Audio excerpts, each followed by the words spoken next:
What do you think separates being a great professional golfer from being the best of a generation? Well, I always did it by major championships. That was always how you measured. Jones with 13 major championships. I think Walter Hagen had 11 major championships. But I mean, outside of the numbers, what is it about the quality, like the work ethic, or like what do you think actually separates? I really don't know. I mean, I think that I leave that to somebody else. I mean, all I can do is put the best record I could put up on the board. And I felt like I'm maybe not the best and most objective person to determine how good I was. Let somebody else or a group determine how good I was. I just do the best I can. And I always felt like there was only one person I could control. That was me. People always said, who was your toughest competitor? I says, it was me. Because I could never control anybody else. All I could do is prepare myself the best I could, and all I could do is try to use that to the best of my ability when I played. If I did that, I never minded getting beat if I prepared properly. If I prepared, did what I thought was the best, didn't do something stupid, and somebody played better, fair enough, well done.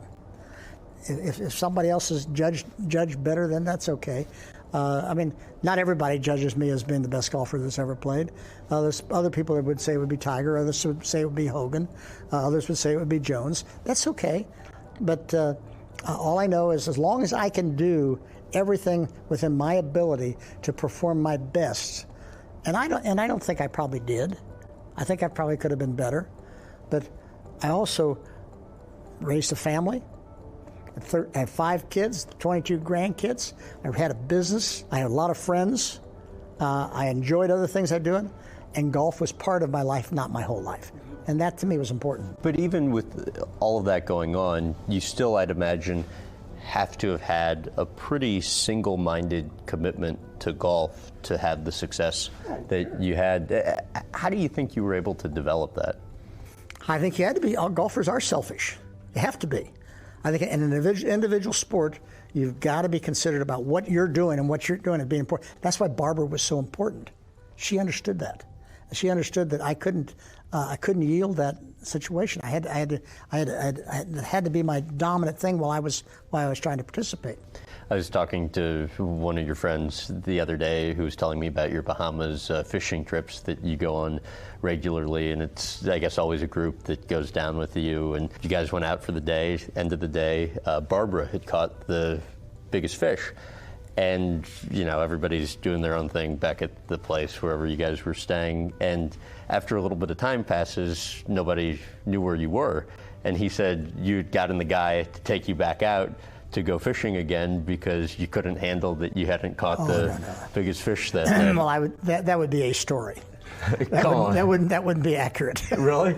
I mean, okay. But that's all right. But the CEO of your company, John, is telling me even the little potato toss things you have in the office, like if somebody beats you in that, like it just drives you crazy. I don't like to get beat no matter what I do. I mean, but if somebody beats me, plays better, that's fine. But Barbara does quite well. She fly fishes very well, and she always has a knack about catching fish, and so we always have a little bit of a competition who ends up getting the biggest fish at the end of the week, and quite often she's got it, and frankly, I'm quite happy with that. You are. I'm not. I really don't have. That's not where I make my living. So if my wife catches a bigger fish than I do, I'm happy for her. However, if I've got a couple of guys that are competitive and with me, yeah, I want to catch more, and I want to catch biggest ones. I mean, how into it will you get? Well, I get into it a lot, and I want to make sure it's a bigger fish than somebody else's. What about pressure situations made you love them so much? I don't know. I think that it's like everybody says, when you come up to 18, how can you handle the pressure? I said, what do you mean handle the pressure? That's the fun. The fun of it's no fun to come up the 18th hole on Sunday at noon and finish 45th in the golf tournament. That's not much fun. What's fun is to come in at about 6 o'clock, coming down the stretch with all the pressure on who's going to win or not going to win, That's what's fun. That's what you're there for. That's what you prepare for. If that wasn't it, I probably never would have played golf, because I really enjoyed that. It's the competition and the pressure on me, on the field, the course, the tournament, what's going on. I love that. I just love that arena. It was a fun arena to be in and try to.